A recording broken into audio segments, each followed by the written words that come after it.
In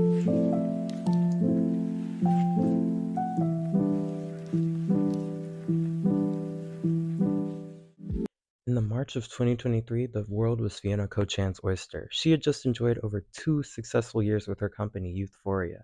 And despite its post-COVID founding and the admitted lack of experience of Fiona in the beauty industry, the brand was able to find so much success in the growing skincare market as the clean girl aesthetic began to overtake the full glam trend. And as Fiona Ko-chan walked away from the Shark Tank set, she walked away $400,000 richer. And what could go wrong for her?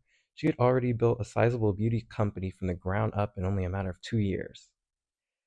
Well, Youthforia facing big backlash over its recent shade range expansion. That one is pitch black with no undertone at all. Which side of my face is the black face paint or the Youthforia foundation? You can't tell.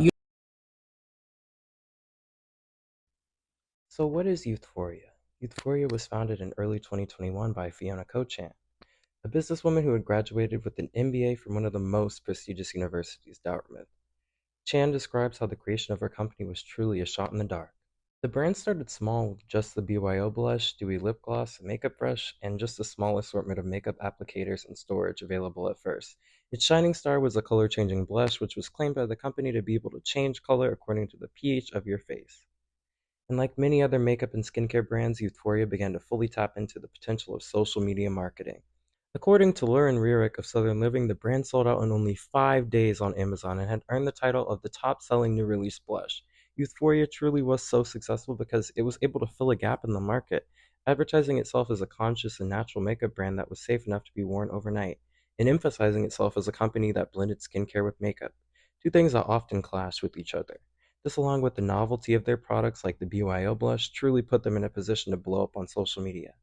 2022 was honestly an amazing year for the company. With the amazing press and exponentially increasing sales, the company expanded its offerings with the all-new pre-glam primer. The company once again used its natural image to advertise the product as nurturing to the skin, stating that the primer reduces redness. Youthforia was also able to release the pre-game setting spray in 2022. The company gained more recognition throughout the year, as Quinta Brunson's Glam Squad used the pre-game setting spray during the 2022 Emmy Awards. Overall, 2022 was an amazing year for the company and was only a fragment of the success that the company would see in its biggest year yet, 2023. In 2023, a major event would occur quite early in the year with the premiere of Youthforia's Shark Tank episode. Even Google Trends shows the impact that the appearance of Youthforia had. Shark Tank is one of the most popular business-oriented shows of all time and has played a role in shaping or giving exposure to some of the most prolific companies. Companies like Scrub Daddy and Ring Doorbell, before it was called Ring, got exposure from the brutal business show, which business owners are asked to essentially give elevator pitches to the sharks, a group of multi-millionaires and billionaires, each with their own successful business ventures. From the moment Chan stepped out onto the Shark Tank stage and the audience was able to get a look at her product, it was evident that something was different. Although Shark Tank sees a variety of companies pitch their products to the sharks in aims of giving a deal, skincare companies were few and far between. Her Shark Tank appearance gives us a glimpse into our company's success, with Fiona Ko-chan stating that in a matter of 2 short years, her company had made over $2 million. Her success had lured in Mr. Wonderful right away, with Chan being offered a deal which would have involved her giving him royalties. Although all seemed well, Chan was questioned by Barbara after explaining how she wanted to offer more shades of her blush, as Chan had advertised the product as a one-oil-fits-all product.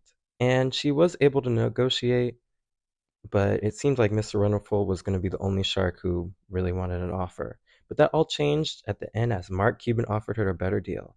In 2023, shortly after the episode aired, the extra press, Youthforia began to advertise its new date night skin tint foundation, which would only come in 15 shades.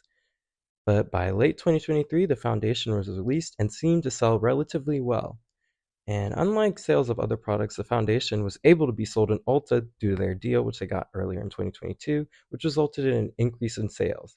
The brand continued to grow, and in 2024, they recently made the decision to expand the shade range from 15 to 25 shades, which encompassed a wider array of skin tones. And this is where the fall begins. As soon as the new shades came out, influencers were once again enlisted to advertise the new shades. One shade in particular, the shade 600 Deep Neutral, gained lots of attention. Creators Glorilla and Javon Ford were among the voices decrying the foundation, taking note of its deep color, and an analysis of the ingredients found that the pigment used to make the foundation was literally black.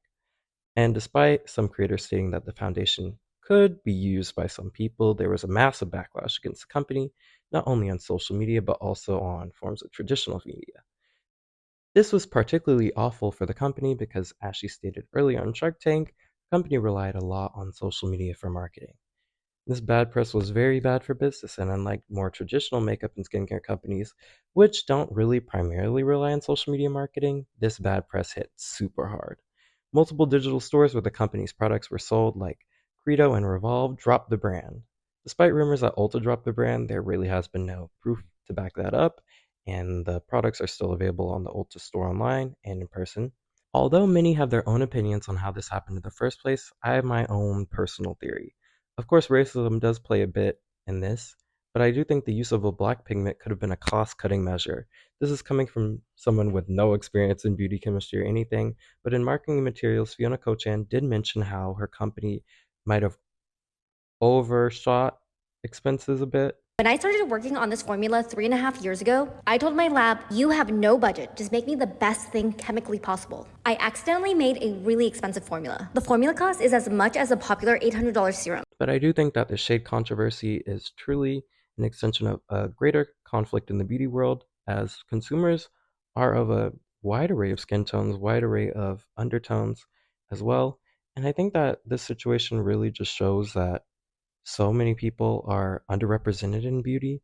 So many people, especially when it comes to colorism as well, there's this idea that because someone is a darker skin tone, they should somehow have to mix and match a shade. I think that in makeup, it's kind of unfair for somebody just because they're of a darker skin tone to have to mix and match multiple shades just to be able to get a match when there's so many other brands which make super light skin tones.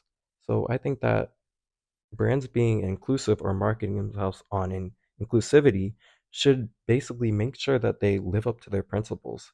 I don't know. I think it's a case of being a hypocrite in a way because how are you going to advertise your brand as something that's just for the youth, for everybody, regardless of their skin tone? Use black models to pose for your photos, use black people in your marketing materials, but when it really comes down to it, it seems like you were able to take a cost cutting measure when it came to darker skinned black people and using black pigment because you overshot a cost which could have been, I don't know, examined. I'm not a business owner, but I think when you have a company this successful, there should be a level of let's make sure it's not that expensive to the point where we have to take these drastic measures that could literally cause a massive controversy for us if people were to take notice of that.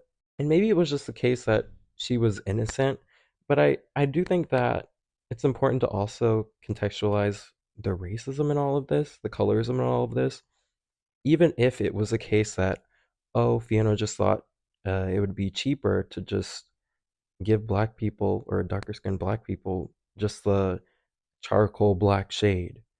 Um, can we take into account that that's not going to work? That people of color deserve something that's equivalent, or we don't deserve the cost cutting. We don't deserve the, I don't know, the cheap jimmy rigging of things. That we deserve a product that is of equal quality to all the other products that you sell. And I just think it's really disappointing to be able to see a brand like Youthforia go through this and make this horrible business decision. I was scrolling through their pages. I really did agree with a lot of the stuff that the brand was saying. Like they were really trying to be sustainable. They were really trying to be a brand for everybody, it seems. Very focused on inclusivity throughout lots of their Instagram posts. So I was really just kind of shocked to see this situation. I mean, again, I didn't really know anything about Youthforia before this whole situation popped off. So scrolling through their page, learning about them, going through their website, seeing how they evolved, I really like to see a young woman business owner be able to succeed. And sad, but it's a situation that could have definitely been avoided if we had somebody say that shade is like not like at least add an undertone to that shade because there are people who are very dark skinned, but there's I feel like a lot of makeup companies forget that people have an undertone. It's not just like one blanket color. It's like we're people, like our skin isn't just like black. Our skin has an undertone. Like we all have undertones as people. Like I don't know. Let me know what y'all think in the comments. Let me know what y'all thought of this situation originally and kind of how this situation has like affected you. But I really am interested in seeing like the evolution and devolution of these brands that really build themselves on inclusivity, build themselves on, oh yeah, we're like such a brand that's like, oh, we're in touch with everything, like we try to be environmentally friendly. And I think this is really the danger of basing your brand's like publicity on social media, and also the danger of not taking into account of what making a shade that looks like that, even if it's cost cutting measure, will do to your brand in the end. So grateful to creators like Glorilla who called this out, and other creators as well. And I mean, I'd like to point out the fact that there are creators who don't agree with the fact that, oh, this brand is like wrong. There are creators who said like there are people that shade, and there may be people that shade, which is great, but can we make something where they wouldn't have to mix and match or lightly dab it on? Like, can we make a shade, foundation shade, where people who are of darker complexions can actually apply it normally and not have to go through all these extra steps just because the brand didn't really take that into account? And that's really all I have to say about this situation. It's a very sad situation. I don't, well, I do see a way that the brand comes out of this. I mean, obviously, they're probably gonna release a big public apology, even though it seems like the only apology they've made right as of now is just, oh yeah, we'll take the comments off and just pretend that nothing happened. Like, literally, the comments are off on every post. Like, I scroll down to the bottom of the page, like the first post that she made in 2021, comments were turned off, comments were limited. Thank you guys so much for watching. Make sure to like and subscribe. And I'll try to be posting something next week, hopefully. I'm thinking of talking about Sims 4 and basically the devolution of The Sims as a whole. Lots of people have talked about this, but I just kind of want to put in my own 2 cents as someone who's played the games for like a long time and kind of seeing how it's become like super money hungry. But anyways, let me know if you enjoyed the video in the comments. If you disagree, if you agree with me, let me know as well. Make sure to leave a like and subscribe. I'm a fairly small channel, so any support helps. Hope you guys have a great night. Thanks for watching.